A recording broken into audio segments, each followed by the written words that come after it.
Welcome to remix king channel. కుక్కలు మూలిగిన ఏడ్చిన యమధర్మరాజు వస్తున్న సంకేతంగా భావిస్తారు పెద్దలు. వాసన చూసి ఎలా దొంగలను గుర్తిస్తాయో అలానే మానవులకి కనిపించని అనేక దివ్య దృష్టశక్తులు కుక్కలకు ఉన్నాయని పూర్వకాలం నుంచి పెద్దలు చెబుతూ వస్తున్నారు. ఇందులో శాస్త్రీయత అనే విషయాన్ని కాసేపు పక్కన పెడితే కుక్కలు అలా ప్రవర్తించినప్పుడు చాలాసార్లు చాలా చోట్ల మరణాలు సంభవించాయట.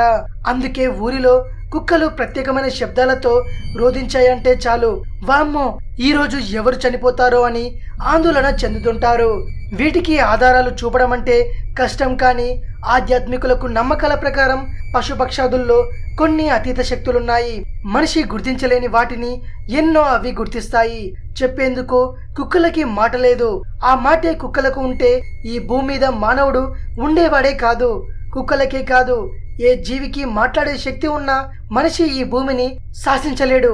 అందుకే దేవుడు అన్ని జంతువుల కంటే తక్కువ అర్హతలతో మనిషిని పుట్టించి మాట అనేది ఇచ్చి అందరికంటే ఎక్కువ చేశాడు. ఇక కుక్కలు చేసే ప్రత్యేక శబ్దాలు కూడా వాటికి ఉన్న అతీత శక్తుల్లో భాగమేనని చెబుతుంటారు. ఇది విషయం. మరిన్ని ఇంట్రెస్టింగ్ వీడియోస్ కోసం రీమిక్స్ కింగ్ ఛానల్ ని సబ్స్క్రైబ్ చేయండి. మరో వీడియోతో మీ ముందుకు వస్తాను. అంతవరకు సెలవు.